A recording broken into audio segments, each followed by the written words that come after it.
Welcome in to the Hot Read Podcast live here on Friday, March the 21st. I am your host, JT Ruhnke, writer and reporter here at the 440 Sports Podcast Network.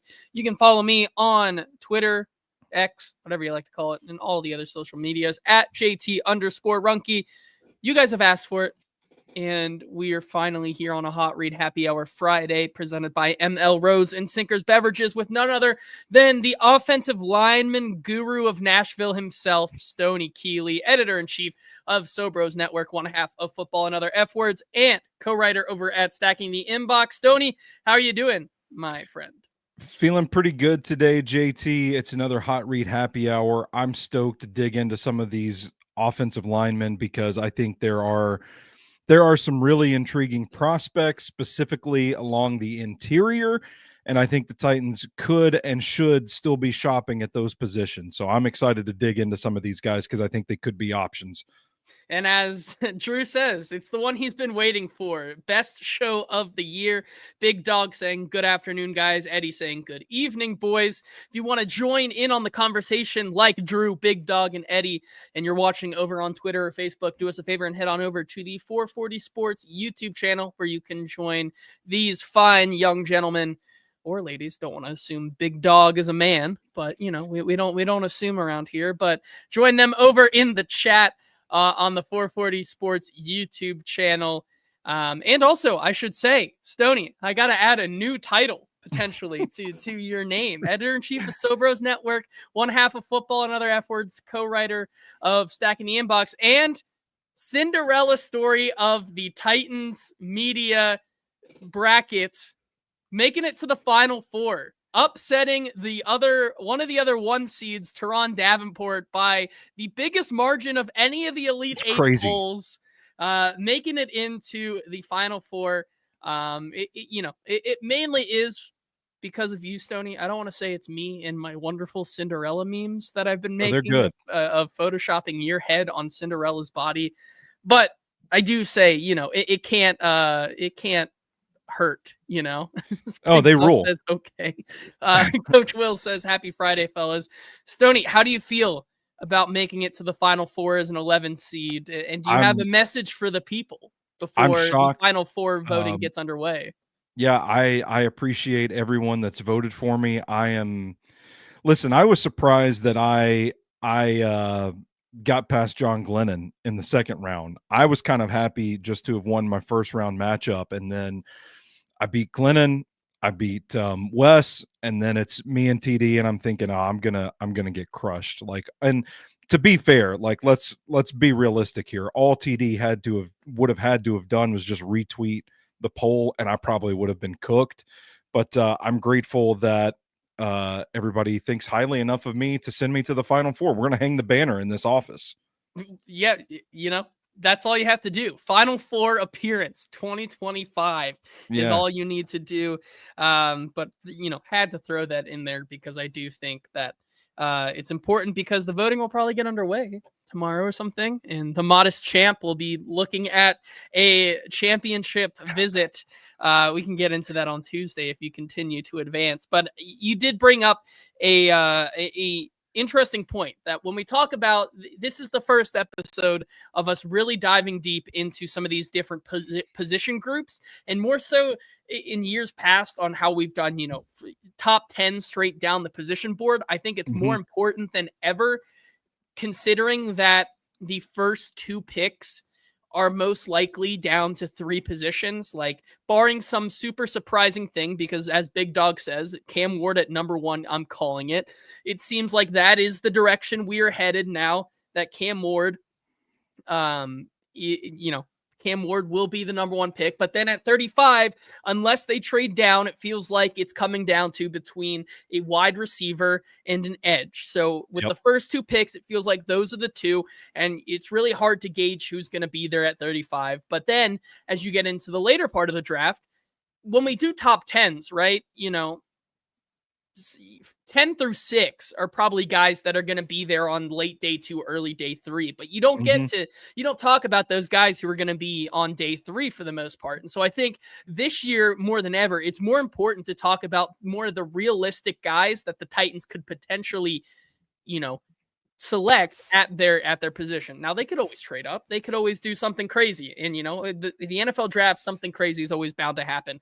But I think it's important this time of year that we talk about the realistic guys. And for this position group, the offensive linemen, it's no longer really that important to talk about the Josh Connerlys, Josh Simmons, Kelvin Banks, Will Campbell, Armand Membos of the world, right? Because those are just not guys that the Titans are going to be interested in. They go out and they sign Dan Moore to be their left tackle, move J.C. Latham over to right, sign Kevin Zeitler on a one-year deal to be that stopgap veteran presence on the right side of the interior. And all of a sudden you're thinking, this is probably not a position they're going to spend some of that high capital on, right?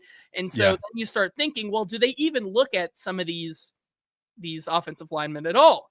And while some may say, that's not a position of importance, I would push back and say this is the year that if you're going to attack the offensive lineman group, day 3 is a perfect place to do it. Because as this episode is titled, there's a lot of options here that if they, especially on the inside interior, there's guys that we'll talk about today that the Titans could very much select in day 3, sit behind Kevin Zeitler, and all of a sudden in 2026, you have a right guard who can be a starter for years to come.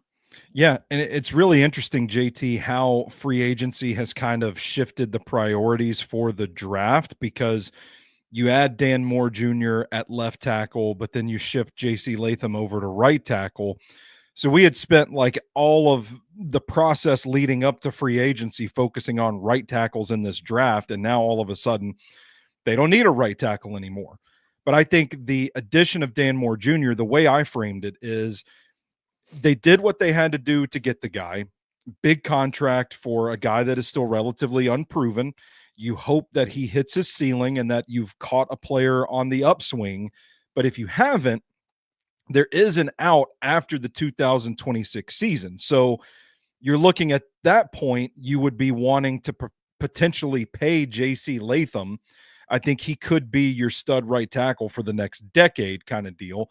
So if you pay him, and you have someone waiting in the wings to step up and maybe take over for a Dan Moore Jr. as his contract gets a little easier to offload, and maybe you want to give some of that money to J.C. Latham, then now is the time to go ahead and get one of these developmental guys on the left side of the offensive line and work with him and maybe develop him to a role where he can step up once the Dan Moore Jr. contract is over with, and potentially alleviate your need to go get a left tackle again. So that's what, like, to me, the primary goal heading into the draft has got to be to alleviate as many needs as possible so that you can just go best player available in the draft. And I see Big Dog. I agree with Big Dog. The Titans need some receivers. They need some edge rushers. I think you're going to see them quarterback, obviously. I think you're going to see them attack need with those first 2 picks, assuming they stay at 35. But after that, I feel like all bets are off.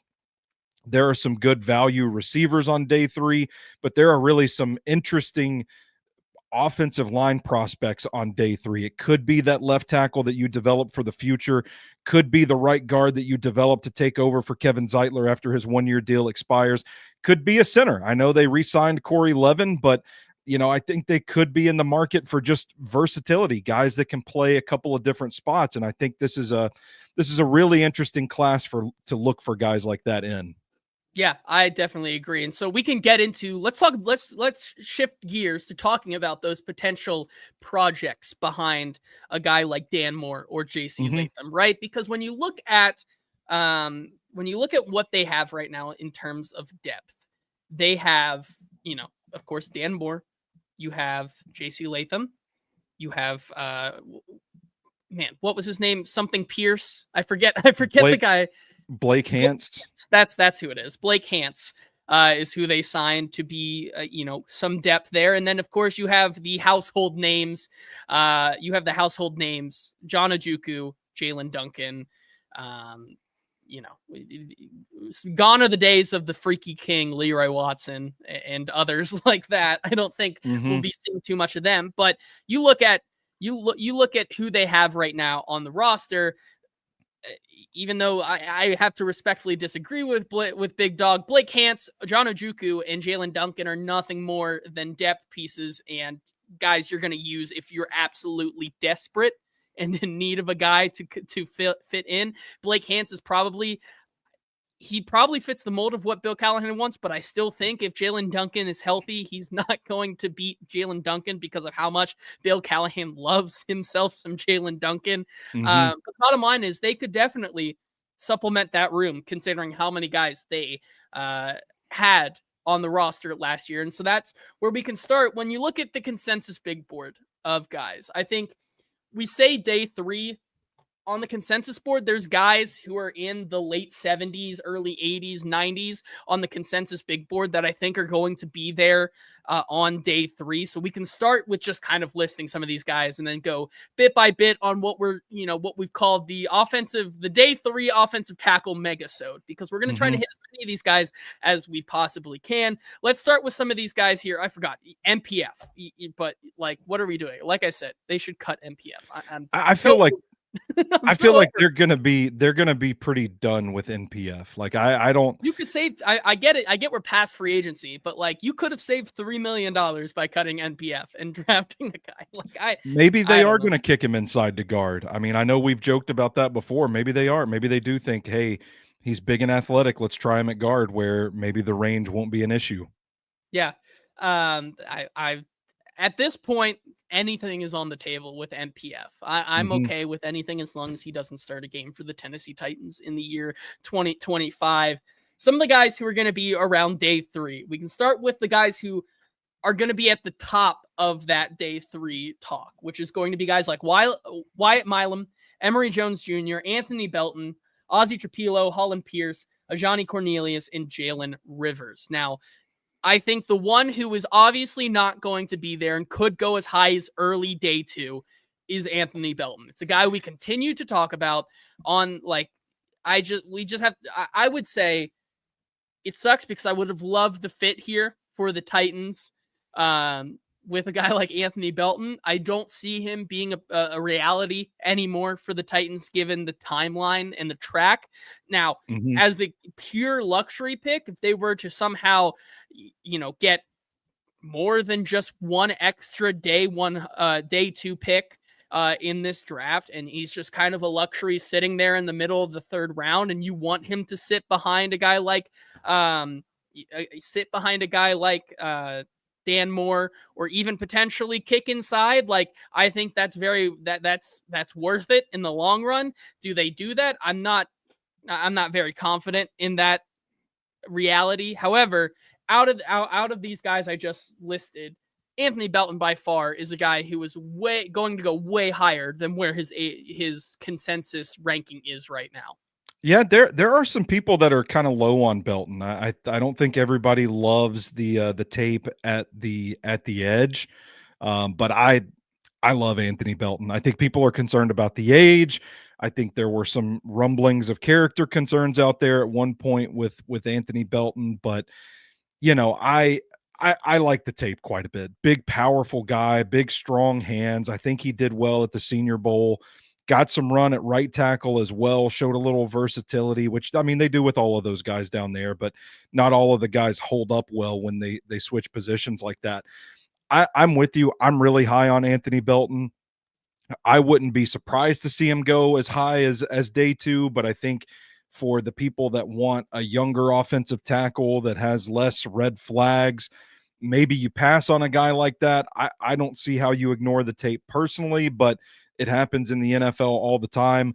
I do think that if the Titans wanted Anthony Belton and they weren't able to trade out of 35, it would take that 35th pick to get him, because I don't see him being there in the 4th round, especially in a tackle class that's littered with guys that are kind of unproven. He feels like a pretty high floor guy, pretty stable, one of just a handful of those types of tackles that you feel like you could plug and play from day one.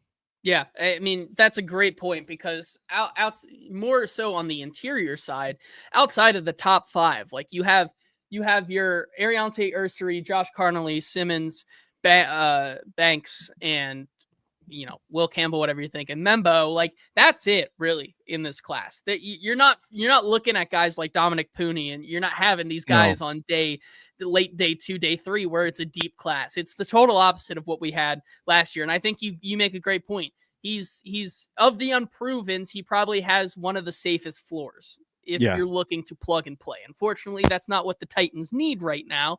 And so I think that's why it's not as realistic. But Eddie does bring up a great point where he says, he could be fun. He's the exact opposite of NPF. He's got Yeah, he that does. dog, a spitting dog, very ferocious and aggressive Well, that's what on the people said. offensive line. That's what people said about Belton. He got in trouble in the Clemson game because he spit in a guy's face.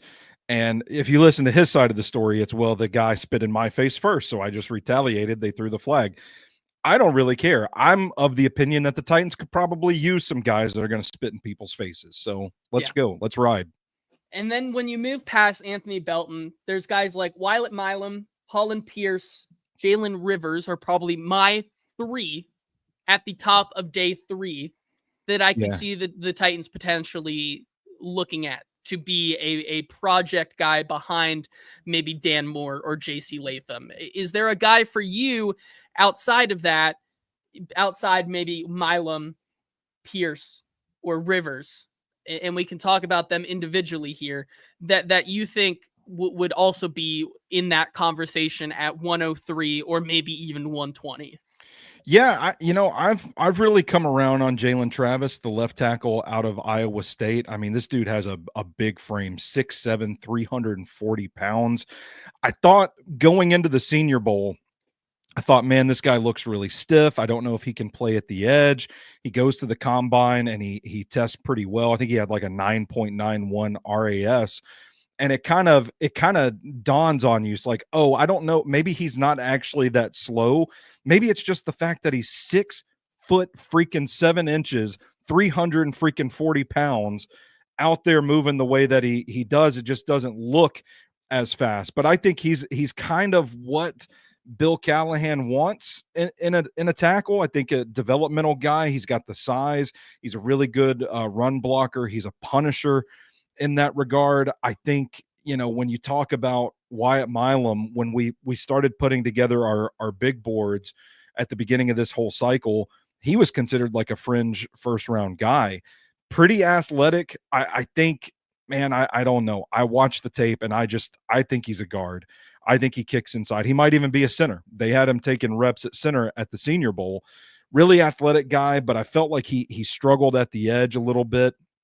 With Jalen Rivers, I think he's going to be a guard too, but I actually kind of like him for the Titans because I think he's a really powerful guy. He has a little bit of versatility, just a big, round-ass, thick-legged dude that plays with power and has just – I called him – my comp on Twitter today was the wooden door stopper. Like, you just put him under the door and the door stops moving. Like, you hit a certain point with Jalen Rivers and you stop moving. He's so strong, so powerful. He's kind of a straight line downhill guy. I like him quite a bit. And though he does have some good tape at tackle, I feel like the athletic projection probably kicks him inside to guard. And I don't remember the third guy you said, JT. Holland Pierce is another guy I thought, Holland Pierce, man. 18 18-wheeler. Yes. He's a load. He is a load. I love the way that you describe guys because there are so many different ways that you can call a guy big, but at the same time make it feel diverse. 18-wheeler versus a big round guy that makes you stop is two different things that also come from the same archetype. Big Dog says we need someone who can open lanes for our running backs. That guy from Miami, Jalen Rivers. Exactly. His RAS score 6.48. He's not the most athletic guy out there, but he has it. He has a lot of it where it counts, right? 6'5", 319, carries that well and has the arm length to supplement some of that lost physicality. 34-inch arms. That's where he gets a lot of, his success from, being able to stop those guys and, be able to stop different types of moves. I also think that he potentially could kick inside I think he's a very interesting project guy at maybe like 103, 120 that Sure. like Kenneth says, he says, Stoney, find us the right guard successor Yeah. to Kevin Zeitler. Like Jalen Rivers could be that guy in the Mhm. fourth.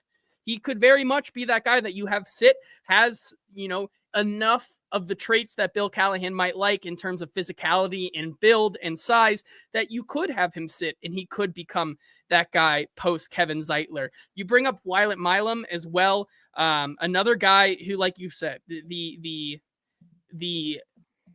build is not conducive to being in a tackle at the next level. 6'6", 313, 32-inch arms, just not going to cut it given the tape. There's a difference between why some teams might like a Will Campbell and believe he can be outside versus a day 3 guy who is most likely going to move inside, right?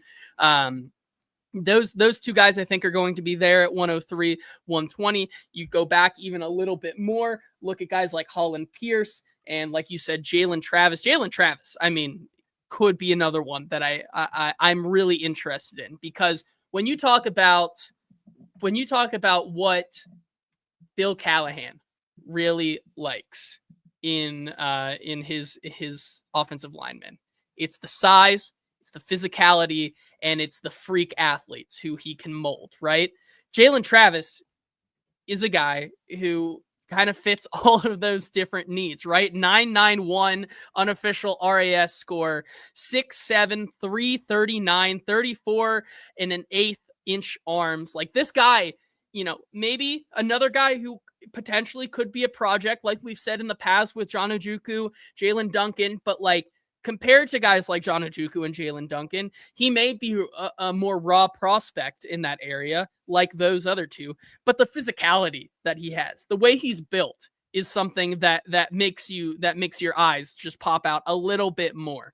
Yeah. And that's why I think he, according to Kentley Platt, he's the 14th ranked offensive tackle out of 1,379 that he's ever ranked. Like this is a physically built guy who, if you can teach the technique, could potentially also be a guy that I think the Titans could really target. Now, I think unlike some of these other guys who have a little bit better tape, like a Wyatt, maybe not better tape, but more consistent tape. I think a Jalen Rivers, a Wyatt Milam up at the beginning of the fourth. This Jalen Travis is a guy from Iowa State who I think you could potentially look at in the fifth as as starting to build that program up in the fifth or sixth there, and maybe go after a need at safety, a need at tight end, a need at running back in the fourth if there's some guy that's too good to pass up there. Yeah, I pulled up my eval of Jalen Travis because I didn't have my notes handy, so I wanted to kind of go through that a little bit.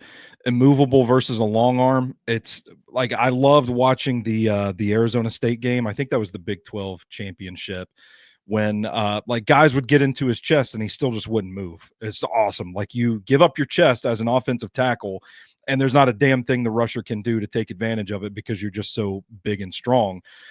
Fluid, getting to his anchor, he's steady, flashes that he can pull and wrap at times too. And when he does get his pad level down, he just sinks into guys, just explodes into his run block. I think he does a good job of tracking and catching stunts that cross outside at the edge, looks to control the wrist when edge rushers offer up their arms, and he's successful in routing guys outside. He's a hand fighter. Generally speaking, I think his pass sets are good and fluid, even if they look a tad slow, which is what I was saying earlier. It's like the dude's just so big. It might be that he looks slower than he actually is. I think there's just a raw element of power and strength to his game, and his frame is massive. But I wouldn't necessarily say that because he doesn't move at lightning fast speed, he doesn't move well. And I think that's the distinction that I ultimately came around on. Jalen Travis kind of feels like a guy that Bill Callahan would just love to get his hands on for a couple of seasons before he's thrust into a starting role. Yeah, I definitely agree with you there. Christopher saying thicker than a bowl of oatmeal. Coach Will saying that is a big SOB right there. Also kind of, echoing what Kenneth said, the sooner they find Zeitler's successor, the better the team will be, because of, you have a stopgap veteran guy here in year one, presumably for Camp Ward. If you have that next successor ready to go, you really don't have to. And if you're kind of following the Commanders model, you don't have to go out and spend that other capital to go and address that position once you found something. Like if you know you already Right. have that, you don't have to go out and get the Laramie Tunsil for a bunch of picks. Like you already have that guy waiting in the wings. And so that's why it's once again very, very crucial for the Titans to look at some of these guys and take a real hard, long look on day 3. Drew's saying Rivers and Milam are both immediate guards to him, saying, I don't know who the unstoppable force is, but Jalen Rivers is the immovable object. Also saying Holland Pierce weighs the same as an Amtrak, and he still consistently reaches the outside shoulder on reach blocks. Well, And the crazy thing about that, JT, is that he reaches the outside shoulder and he doesn't even have to like move his feet. His arms are so long. He's got 36-inch arms or something like that, like 36-inch arms. The guy is Thanos out there. So you just like snap the ball, he can reach anybody at the edge. It's crazy. It's insane to watch. He's a unit. The other one I want to bring up here, and one more about Jalen Travis. Drew says, I don't know that Travis is that raw, to be honest. His hands are solid. It's just a range issue. I feel better about a guy with range issue who knows how to use every bit of his length. I think that's a very fair way to put it as well. The other guy that I think, is an interesting one, and his name's already been brought up here in the chat, but M.L.Rose Jones Jr. is, I don't know about you, Stoney, but what I saw, the concerns I had on tape with him is something I also saw at the Senior Bowl. A guy who, much like the opposite, you have a guy like Deone Walker on the other side of the ball, who plays a lot smaller than he is. M.L.Rose Jones Jr. is a guy to me that is the exact same way, right? He's a guy that I was able to get bullied over and over again, no matter where he played at the Senior Bowl. And it's just someone who I know is a big name, comes from an SEC program, who's played against some good top end talent. But when you're getting consistently beat like that against a wide, vast range of talent, I just don't know if that physicality is something that Bill Callahan is even remotely interested in teaching. Yeah, his stock has really plummeted. I mean, he was another guy that earlier in the process was considered like a fringe top of day 2 kind of prospect. I do think there's an issue with play strength with M.L.Rose Jones, like being able to sustain the block. I led my eval. And I'm an M.L.Rose Jones Jr. apologist. I've been a fan of his since I watched the Ole Miss game. It's probably the best tape of his that I've watched, but I led my eval with, I'm going to leave M.L.Rose Jones Jr. at offensive tackle for now, but I don't feel too great about it. Really good arm length. I think he looks a little lighter than you'd like your tackle to look. I think a lot of people, for his play at the edge, his inconsistency and aim and whiffing on guys and kind of speedy rushers getting around him and forcing him to kind of reach and chase a little bit, I think that play is what has people kicking him inside to guard. But I do like his hands. I think he's a bit of a prize fighter. I think he can punch. It's not really a consistent thing, but I like him enough to say I'd want to give him a shot, but I don't think I would, or give him a shot at tackle, but I don't think I would choose him over a guy like Jalen Travis. Like if it makes sense, I feel like there's still quite a bit of upside with a guy like Jalen Travis or even a guy like Holland Pierce, whereas I feel like M.L.Rose Jones is going to go into camp at shaky ground already at the tackle position. And that, right, like, once again, there are a couple of different things, like playing mostly, if he is going to be a tackle, played a lot at that right tackle, certainly not a need. Now, that means he could kick into maybe right guard easier, but at the same time, if that, if the physicality isn't there and the, doesn't play within his frame, that's something that we've seen Bill Callahan not enjoy with some of his guys, right? Like an MPF was someone who was a headache over and over and over again last year for a lot of those reasons. Just was not able to move with his frame, and that's how he got beat a lot, right? You know, he would easily get beat by some of these edge rushers, and you'd say, you're bigger than that. How are you lacking that technique to get your anchor down? And that's what worries me about him a little bit. I have a rep of him from the Ole Miss game going up against that stable of edge rushers. I don't remember which guy he was taking on, and I can't remember if it's on Twitter or if it's on the Sobros Network YouTube. but I've got a play up there that kind of shows he hand fights like a boxer, man. It's like a punch, counter punch. He'll hang in there with you. And on those reps where he can win those hand fights, I think he's pretty successful. But you're right to bring up the Senior Bowl, because I do think he was a guy, for me, his stock, it seemed like, started to slide a little bit. And we got to the Senior Bowl and you thought, okay, Emory Jones can stop this slide with a really good week down here in Mobile. And I don't think he did. I don't think he delivered on that. I mean, I feel like, at times I forgot he was even at the Senior Bowl. Guys like Connerly and Ursery and Belton were all shining. Gray Zabel, obviously, were all shining at the Senior Bowl, and Emory Jones Jr. just wasn't. And I think it kind of exacerbated a lot of the issues that people have with him, that have him sliding to the point that now we're talking about him as a potential day 3 option for this team. Yeah. And so to recap, some of those guys we've already talked about, right? You're probably not looking at an Anthony Belton right now, but if you wanted to hone in on some of those guys that could be very much in play for the Titans, I think the list out of the guys we've talked about so far at that early day 3 position at 103, 120-ish, you're looking at those guys like Jalen Rivers, like a guy like Jalen Travis, a guy like Wyatt Milam, those guys that could be in play there. Mm-hmm. We also talked about Holland Pierce as another option.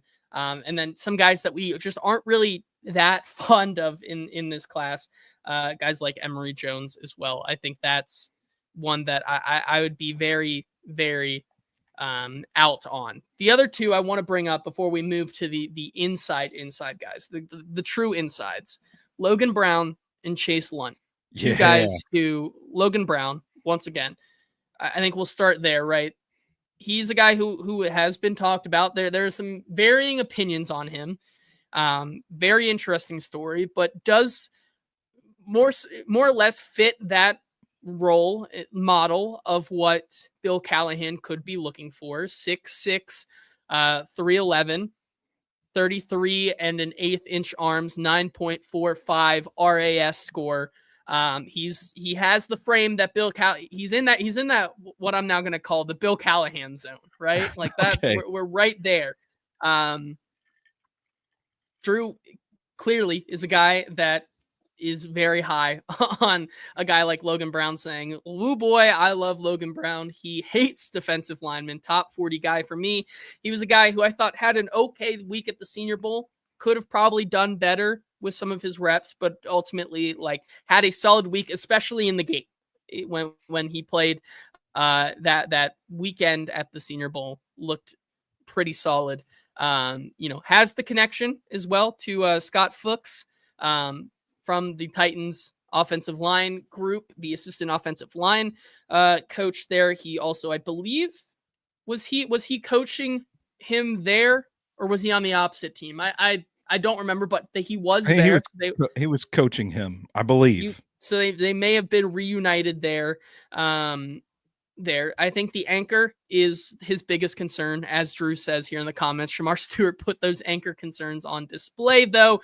You also look at what makes him a middle of the day 3 option, right? Former 5-star who really did not start until his final year. And even so, you would have liked to see more start reps for him over his college career, but there are things to like about him. And with that size, I think he's worth a shot on maybe the mid to late day 3, like around 5 or 6.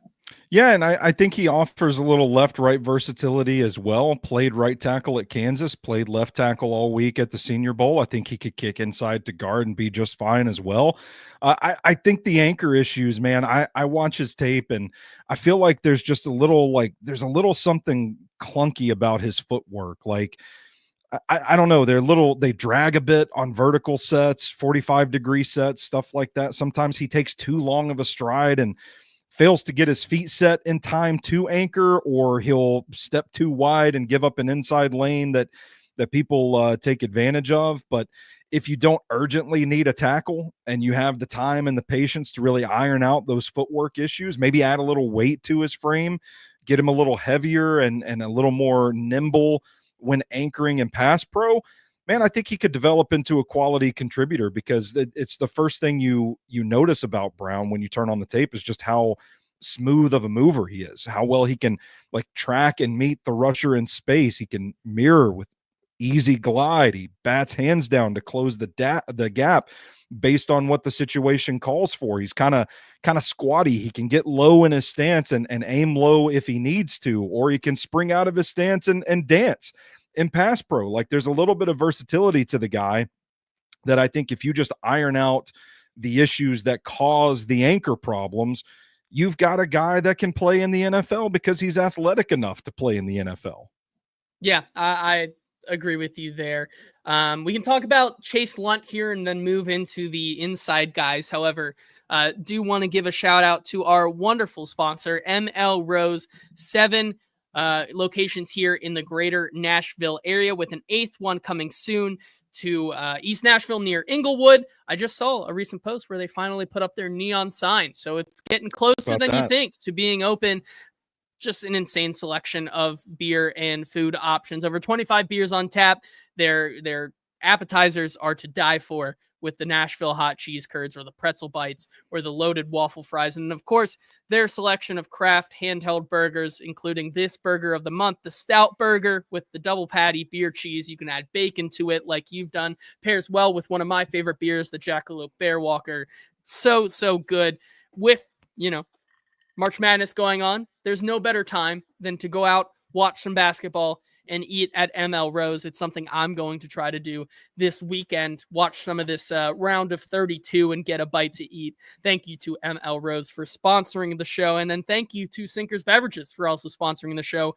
4-time Best of Nashville Liquor Store of the Year. Been serving the East Nashville community for over 40 years for good reason, because they simply have the best selection of beer, wine, and spirits in town. Shop over at www.stinkersbeverages.com. Thank you to both of them for sponsoring the show. And then Stoney, I don't know if you just saw, but it looks like, we've talked. I just have to point this out because I thought it was very funny. According to Jordan Schultz, the Vikings have had discussions with Ryan Tannehill about a potential deal.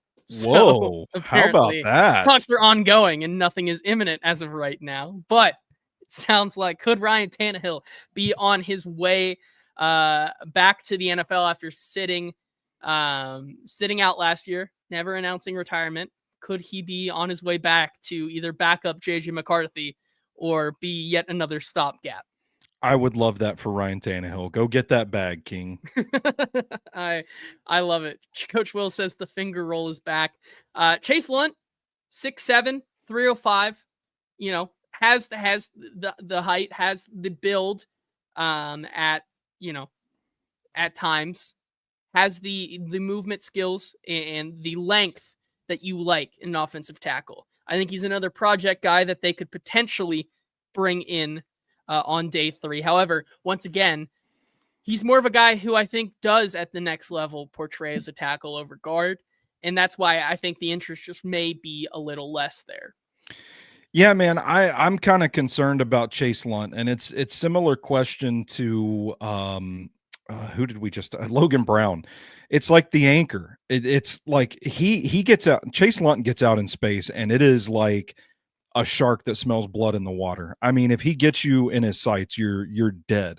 I think there's a guy still sprawled out on Duke's Field from that game when UConn played them, from getting out in space, getting like the hat placements right. He lowers the shoulder into the guy. I mean, it really is just, it's incredible to watch. He's so athletic laterally, getting downfield, all of that stuff. But the pass pro, the frame, it looks like a little bit of an issue to me. And his hands can be kind of wild. Like when he starts losing a rep, he wraps and grabs instead of resetting and punching. So I think those are the things that kind of pushed him down my board a little bit. I still think like this is a smooth mover that plays really well in space in a class where I don't know if there are a lot of guys that really play that well in space, right? We've talked about a lot of these tackles that are probably going to kick inside to guard because we don't know how they're going to play at the edge. Chase Lunt is not one of those guys. You have no doubt that he can play at the edge. He's an offensive tackle. I feel like he might be more suited to like a zone heavy scheme that runs a little more, like you need a little more athleticism to run laterally, to stretch the defense horizontally, to get into the second level and hit those blocks and stuff like that, get out in space. I feel like that's where he may be more suited, where he may be headed. But I also feel like, you know, the Titans could do a lot worse than a shark that smells blood in the water. So who knows? Yeah, I'm with you, and that's why I think ultimately it's just not. You know, you have some of those other guys who are a little bit more polished, who could potentially play on the outside. I think there's an argument to be made that if the Titans were to go with one of these guys on day 3, the versatility is something that really matters, because I think at this point, Yeah. with Dan Moore truly on that 2-year deal, Kevin Zeitler on a 1-year deal, you need that guy to be versatile enough to potentially play both positions. And as you know, it is a move for the future. You want that guy to be able to not necessarily be pigeonholed into one spot. Joe says, Stoney for GM, get rid of Brinkerhead, the Brinkerhead snake, apparently. Yeah. Love to see it. Let's move to some of the guys who we know for sure are going to be more on the interior for sure. I Okay. think so far. Yes. Can I mention just a couple more tackles that I Sure. think, just to give people some breadcrumbs if they want to go check these guys out as well? I'm a big fan of Carson Vinson, really raw prospect out of Alabama A&M, but this dude is mean as a snake and looks to murder people on the field. Go watch some of his highlights. He's got some film studies that other creators have done on YouTube. Really good week at the Senior Bowl. Back down Shamar Stewart in a one-on-one situation with 50 push-ups on the line for the defense. So really good rep, really good week down there in Mobile. I like Brandon Crenshaw Dixon's tape. I feel weird saying this because he's like a 2.5 RAS guy. Ultimate taper testing kind of prospect. If you value production, if you value the tape, he's got some good tape. I think he's too long, too tall to kick inside to guard, but could be a potential option as like a proven battle-tested guy in the SEC. Just don't think he's really athletic at all. And I think that is actually it. Those are the only two guys I want to mention that we didn't talk about. Yeah. All right. That sounds good, because we're gonna get. I was gonna bring up Carson Vinson in this one. You think that he has the legit the ability to move to the outside? Yeah, if I had thought about it, I would have said something, because I noticed like Mock Draft Database has Vinson listed as a guard.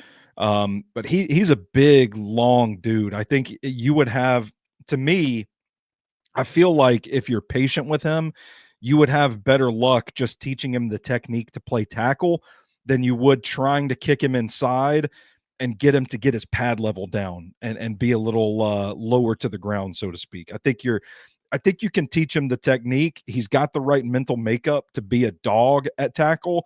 So just, you know, if it ain't broke, don't fix it. Just try and iron it out at tackle and let him do his thing. Yeah. Moving to the guards here. I want to start off once again, kind of the same thing, but you know, we'll go back. And I think at the end, I think when we talk about some of these guys, I think just keep in the back of your mind, Stoney, I think we both should give the top 5 guys who we think have the best fit, best shot now. To as we wrap up, because so many guys we can come back and wrap it all in one nice bow. But one of the guys I want to start off here, who on the consensus board is 91, so technically a day 2 given the consensus board. However, I think could very much be there at the first pick of the 4th round, is a guy in Charles Grant, a guy the Titans have had a connection to. They've had a meeting with him. You know, really good tape in his last year. One of those guys obviously played William and Mary, so the competition is always a question there, but I think had a pretty solid week at the Senior Bowl, and is a guy who the Titans were instantly connected with as one of their someone they've talked to as well. He's a guy that I think could very much be in play, and you know, even at that level, there's always, you know, we talk about this with Gray Zabel, right? We talk about this with a lot of these guys who come from these smaller schools who the competition is not as fierce, right? It's really like you even though the competition is still not fierce, right? Like you want them to be playing at a elite level against that competition, right? It shouldn't matter the competition as long as you're playing at that elite level. And a guy like Charles Grant, 2 sacks, 1 quarterback hit, 6 hurries for the entire 12 games he played. That's over 751 snaps at the left tackle position last year. He's a guy I think could very much be a guy they sit behind a Dan Moore, could potentially move inside. He's that guy that I think with some time and some technique and coaching by Bill Callahan is a guy that there are 2 pathways ahead for a guy like Charles Grant. Yeah, I don't know if it's Towson or Tosin, forgive me, the house that Terrence West built or whatever the running back's name that went there was, but his Charles Grant's tape against them was some of my favorite of the draft cycle. I didn't realize that was going to be the best Charles Grant game that I watched. And I get the infatuation with the guy. I he clears the length hurdle, and I think he's probably going to get a shot at playing tackle in the NFL. You look at the size profile, the athleticism, it's easy to see why the Titans would be kicking the tires on him. He's a fluid athlete, moves well despite being pretty thick in the ass. He violently throws guys down when he gets the opportunity to do so. Good hips. He understands where to flip them to seal a run lane. And man, those boys snap like a mousetrap on his jump sets. Gets his hands on his shoulders, clamps down, has the footwork to glide with the edge rusher. Like I said, there's a lot of good on his tape, but I think he was particularly dominant at William and Mary, but I don't know that he was dominant enough that you would like a guy at that caliber of competition to be. So I don't know that I wrote it in my eval. He wasn't dominant enough to leave no questions about his tape. And I think the biggest thing is that he's inconsistent. Sometimes he springs out of his stance too high, opens up his chest, gets tossed around. His hands can be downright wild at times, swinging out, wrapping around his target instead of firing them into the guy's chest. He whiffs in space sometimes. He runs a little too high in general. I think you see his potential in that Tosin game. I don't know. Again, I'm just mispronouncing things left and right. Looks like Coach Will says Towson, but then Joe says Tosin. So we don't know. Yeah. Oh my gosh. Yeah. So I think that's really good tape of his to watch where you do see his potential. And I don't remember who it was that said they wanted to watch the best tape of a prospect because it shows you what they can be at their best. And it's your job as a coach to get that out of them. I get all that, but I feel like there's a little bit of taming a wild horse with Charles Grant, if that makes sense. It's like, you've got a thoroughbred right there. You just might have to iron out those consistency issues. Yeah, I agree. I think that's a fair way to put it. He is a guy, though, that is on the Titans' radar, and I think is worthy of having Titans fans have their eye on him because he could very well find his way in the the second round, I guess, or no, sorry, not fourth round, the second pick of the fourth round around there, maybe potentially, or even the first one. Drew says Stoney, a legendary run, killing these killing these evals. David says, Drew says, because if Drew got me, I know I'm doing all right.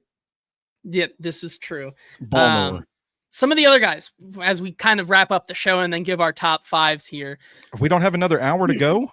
We haven't even started on Willie Lampkin yet. Well, we're getting there. So I say that sparingly, but the guys we're gonna get to here, that are kind of the guys who are projecting more inside at the next level. You have guys like Miles Frazier, Jackson Slater, Willie Lampkin, Clay Webb is another one that we've talked about a lot. Carson Vincent, we already talked about, but for me, Frazier, Slater, Webb are 3 guys that we haven't talked about yet that I want to get to.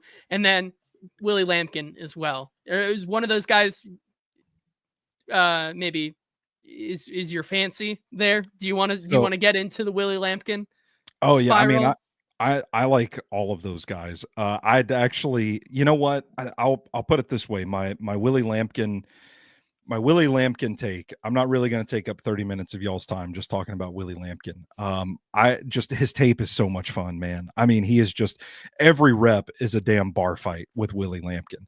And he's undersized. He's like 5'11, 190 pounds. Yeah. He was running at center at the Senior Bowl. He played right guard the first 8 games of North Carolina's season. The wrestling background shows up. I mean, this guy is it's like Cactus Jack for wrestling fans out there. Every rep is a hardcore street fight, and he's just throwing his body at guys. He's got such incredible bend. Like, to be such a lighter frame, I only really saw it showing up on tape when guys would hit him with the push pull, because it's like he knows he's smaller, so he's got to torpedo guys. And when defensive tackles pick up on that and they realize all his momentum is coming at him, they can pretty well just grab the shoulders and use that momentum to sling him down forward. That, to me, is the only time his size really showed up. He gets his feet incredibly wide. He bends. He's got flexibility.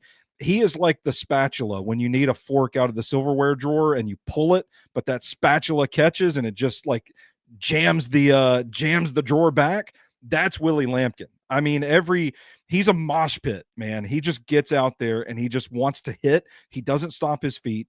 It's incredible. It's incredible. He's one of probably, man, I'm going to say the 5 most fun players I've watched out of this entire draft class. I watch him and I have to calm myself down because I'm like, I want to go out in the streets and find the first person I see and fight him, just bare knuckle fist fight him after watching Willie Lampkin tape. But I don't know that I don't think the Titans are going to be interested in him at all because he is pretty small. But I also think there's an element of toughness that shouldn't be discredited with Lampkin. That, man, sometimes you just want guys like that in your locker room. Like, if you're team building, if you don't have to expend a draft pick on him, if you can add him as an undrafted free agent, get him in the locker room. He's going to raise the intensity. Everybody's going to practice a little bit harder. That's my spiel on Willie Lampkin. No, I totally second everything you say. There's an element of going to the Senior Bowl and everybody not even thinking about Willie Lampkin because they take one look at him like he's at the circus show and it's like this isn't going to be good, and then it ends up being the best act because Willie Lampkin by far was one of the most consistent guys when it came to the actual Senior Bowl game. Like, you watch him in that game and he looks, even though he's maybe like 6 inches shorter than everybody else out there. He was the shortest offensive lineman that the Senior Bowl ever invited to their game by 3 inches. By 3 inches, he was the shortest offensive lineman they'd ever invited to the game. People were in the stands joking about who is this fullback out there playing center. I mean, wasn't there talk that someone like also said like he was looking to try out at fullback, or was that just more so that comment towards saying, look at this guy, how is he even out there with these other giants? I missed the last day of practice because I was in bed fighting for my life sick, but I would have loved to have seen him get reps at fullback. Like, that was a joke at first, but then when you watch him play, you're just like, dude, you got to get this guy on the field somewhere. Like, I need this guy. This guy is like storming the gates on every rep. It's incredible. I just love watching him play so much. You count him out the first time you see him at the Senior Bowl, and then by the end of the week, you don't even notice him anymore. He is playing there with the other big boys, and it ends up being one of the best. So if anybody rose their stock at the Senior Bowl, it was him. Other guys who were at the Senior Bowl who I think are very much could be on the Titans' radar. Miles Frazier, let's start with him, right? He fits. Okay. He obviously, when we talk about Emory Jones, we talk about all of these guys, all these LSU prospects who are there. For my money's worth, Miles Frazier was the best of the LSU guys at the Senior Bowl.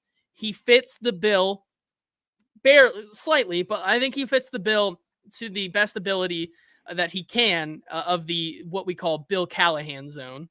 Yeah. 6'5", 317, 32 and 7 inch arms, 955 unofficial RAS score. Like, he's just there on the Bill Callahan freakish athletic guy. But you know,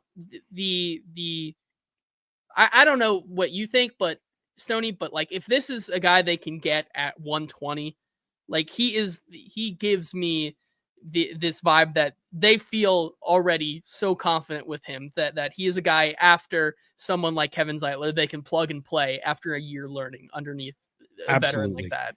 Absolutely. I feel like if there is a right guard in this class that is tailor-made to play for Bill Callahan, it's Miles Frazier. And spoiler alert, Miles Frazier, I'm going to wrap up the eval of him within the next week. He's actually going to be next week's Film Friday. I'm working together some clips for him. I'm going to do a full scouting report on him because I was so impressed with his tape. The first game that I watched, it's been a little bit. I had to dig up my notes because I haven't studied him really since the Senior Bowl. And I'm just shaking my head on the broadcast because my first note just says pretty good job of, and that's it. Pretty good job of what, Stoney? Back in November when you wrote this. Pretty good job of what? I like Frazier. Good foot drive to engage, keeps the feet moving. He fires his hands into hips to control and route guys outside. Good technique. He's a driver and run blocking. Looks to move dudes, climbs to the second level, drives his guy back, and then flips his hips around and blocks two guys to seal off a run lane. That was a pretty cool play. If he's on the ground, it's probably because he's on top of someone, plays with good pad level, knee bend, good job of getting his center of gravity down. Might take him a couple of steps, but when he drops his anchor, he's firm. You just don't see him losing too many, if any, reps. I'm a big fan of Miles Frazier. I kind of feel like he would be tailor-made for this situation. Like, come sit, adjust to the speed of the NFL. You've got Kevin Zeitler in front of you. He rides off into the sunset. Then Miles Frazier step right up. It's your job, brother. I like Frazier a lot. I think he's a pretty clean prospect. Thought he had a good week at the Senior Bowl too, where they even kicked him out to right tackle to get some reps at tackle.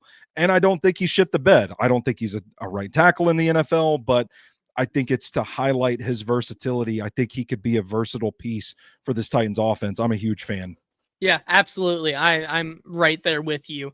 And then two other guys that were also at the Senior Bowl who are I'm just gonna say are the misfits, island of misfit toys in this conversation, because it just given the what Bill Callahan is looking for, I don't think that they reach the mark for what Bill Callahan is looking for at the guard. But that's Jackson Slater and Clay Webb. I think there's an argument to be made with these two guys that the physicality can be overlooked for what they bring on tape. And so Jackson Slater, 6'3", 311, 32-inch arms, was one of the standouts at the Senior Bowl, because when you're looking at some of these guys, Jackson Slater being from Sacramento State, and then Clay Webb, who comes in at 6'3", 312, 32-inch arms, and Clay Webb being from Jacksonville State, Jackson Slater coming from Sacramento State.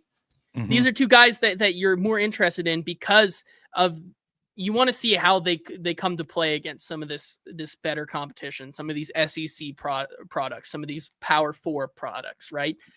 And I would say, in my opinion, Jackson Slater and Clay Webb are two guys who, you know, while still under that argument of the consistency is maybe not there on their tape, there are flashes there that make you think that this is a guy specifically for the guard position, because we've talked about guys who didn't flash on tape who could be projects for Bill Callahan on the outside. I think it's a little easier for you to take a swing on an inside guy like this, because you're not worrying about that too much. But when you talk about two guys who can dominate in the run game, Jackson Slater and Clay Webb are pretty much the top dollar for what you're getting in the late 5th, 6th round.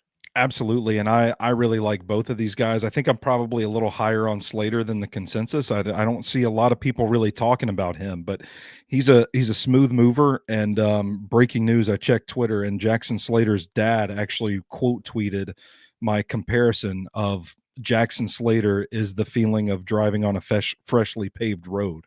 So he liked that comp that I had for his son.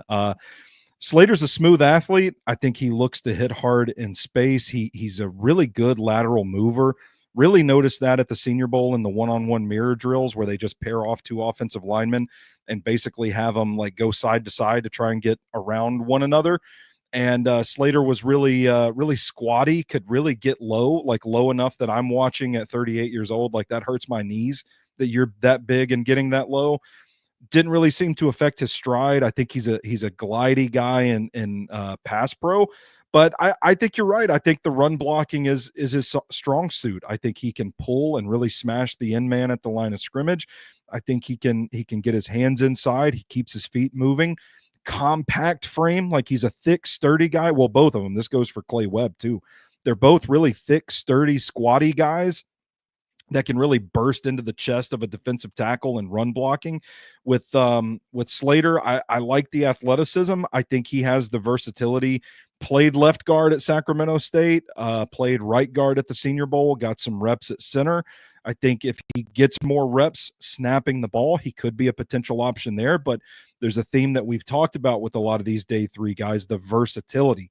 I think Slater checks that box. With Webb, man, we've talked about him before. Anytime you get a guard out there that ain't wearing gloves, he's just barehanding your ass. Like that's a tough some bitch right there. Clay Webb's a pretty tough guy, real thickness in the hips and the legs, can get low. We watched him at the Senior Bowl just stand Deion Walker up. Like the leverage battle, Clay Webb's already won when you just line up and he's like sitting his ass like an inch off the ground. He's so low in his stance. Like Clay Webb is awesome. He was a highly recruited center. And I think the length and the frame might have some teams wanting to kick him back over to center. I thought he was going to get more reps at center at the Senior Bowl, but he didn't. And I think that might have just been a byproduct of so many offensive linemen dropping out that week that it's ultimately what led to Willie Lampkin seeing the field. And I think they just kind of knew the kid from Arkansas State was there too. And I think they needed a guard. Clay Webb slid over and played guard. He played left guard at Jacksonville State, so it worked. But I think both of these guys offer that center guard flexibility that will increase their value to whatever team drafts them. Yeah, I'm totally there with you. The run blocking ability of these two guys mixed with the versatility for me outweighs maybe the size concerns, right? You know, what we come to learn with Bill Callahan is he likes his guys 6'5" or more because he likes having that big thick wall up front. Mm-hmm. I think you can get away with some of that with a guy like Jackson Slater or Clay Webb, in my opinion. So I think that brings our conversation then to our top 5. And Stoney, I'm gonna give you the floor first. These are the 5 guys that if you've been listening to this entire show, or if you've skipped to the end, or whatever, these are the 5 guys that I think are the biggest guys you need to have on your radar in terms of fit with the Titans, where it makes sense for them to draft, considering their picks in the 4th, 5th, and 6th. Stoney, if you're ready, the floor is yours. Yeah, I'm going to start with of the guys that we've talked about. Number 1, if Anthony Belton is there in the 4th round, I mean, I don't know, like I can't get the card in fast enough. Anthony Belton would be a dream come true if he slides to the 4th round. If not him, I look at Jalen Travis out of Iowa State. We talked about him a little bit. Great fit for what they're trying to do. Good developmental left tackle that could eventually start for this team. Number 3, I go Miles Frazier for the reasons we just talked about. At 4, this may be surprising. I think I'm going to go with Jackson Slater. I think I'm going to go with the run blocking guard that's an athlete that can pull, that can do a lot of things that this offense asks you to do. I know the level of competition concerns are there. There's a couple of other nitpicks I've got of him in my eval, but I think he could be really good in a developmental role for this offensive line. And then at 5, I go Jalen Rivers just because he's heavy-footed, he's powerful, he's going to help clear out run lanes up the middle, solidify the right guard position. Those are going to be my top 5, JT. Yeah, I love it there. A lot of 2 guys that for me are definitely overlapping. Jalen Rivers and Miles Frazier at 4, at the 103 or the 120. Those are 2 guys I'm fine with having there. Like that is one I am most definitely there. Charles Grant, I think you can't overlook wanting them, meeting with them. It probably means like we've had with Bill Callahan, it's become more of this thing as we've learned to become accustomed with him. It's that you just kind of got to trust the process. And like with Dan Moore, maybe we didn't like the decision there. We didn't like the decision at the time to have JC Latham move from right to left, and now he's moving back. Like you kind of just got to, at the end of the day, trust what Bill Callahan is doing. And so Charles Grant is a guy I think could be there for them at the beginning of day 3. And then you have Clay Webb is another guy. I think the versatility there, you just cannot pass up. And then also, like you said, Jackson Slater. I'm big proponent of Jackson Slater there. In Clay Webb and Jackson Slater, I would say in the 5th or 6th round. I think you're feeling really good about that. Yeah, absolutely. I'm with you on that. And I think that's going to wrap up our offensive linemen. And see, that's the thing, right? Like in other years, we probably would have gone 2 hours, but because we don't have to talk ad nauseum about some of the top guys in this class and if they truly deserve to be there or not, like it probably saves us and so many like an hour or 2 right there. But absolutely great stuff, Stoney. Cannot thank you enough all the time. Of course, JT. I mean, we can get into Johnny Cornelius. We can get into Jonah Monheim to Jack Nelson. I've even got some Valentine Sin ready to go. But before we go, I saw you said something about Jack Nelson today. Quick thought about Jack Nelson. I can't say it. I got my wife got on to me because I called Tez Johnson a bobblehead on the radio on RKW on Monday morning. It's not a nice thing to say, but I don't know how else to describe Tez Johnson's frame. He just kind of looks like a bobblehead. And so, well, now I don't want to deprive our audience of this joke since you put me on the spot. So I'll say it. I'm sorry. I said, all due respect to Jack Nelson. Jack Nelson, fine player. I'm sure he's going to do just fine in a zone running scheme that can take advantage of his aggression as a run blocker. I just can't get past his deer legs. That's all. Hey, that's what we said about. I mean, if we can say that about Riley Leonard, I feel like we can also say that about. So now Tez Johnson's going to find me and kick my ass. Jack Nelson's definitely going to find me and kick my ass. So because Jack Nelson is definitely listening to the hour 6 minute mark of a Tennessee Titans show. Yeah. I love it. Great show as always, Stoney. Thank you. Cannot thank you enough for the invaluable insight you always bring to the show as well. Thank you, JT. Kind words. Next week's going to be the undrafted offensive line episode, right? Yes, that's where we're going. That's where we get into the nitty gritty. We're going to be talking about. Let's look. We're going to be looking at some Nash Jones, some Gus Hartwig. We're gonna get into those guys. All right. We're gonna get into some D'Artagnan Tinsley as well. Cannot wait to do that. But no, great. Thank you, Stoney, as always. Thank you to M.L.Rose and Sinkers Beverages for sponsoring the show. And as always, thank you all for being here. We'll be back next week, potentially talking some edge rushers, maybe. I think that's where we're gonna take the conversation. Always up in the air. We'll have you found anybody to fill in for me on Tuesday? We're just producing shows live on the broadcast, but I would like to take part in the edge rusher conversation. Okay. So we'll change that around for you. We're going to do something on Tuesday and then we're going to do something on Friday as always. Unless I say otherwise. That's why you got to be following me, Stoney, and the Hot Read Podcast Twitter pages for all the updates. But until Tuesday, this has been the Hot Read Podcast. Have a good weekend. We will talk to you then. Get here sooner. Good.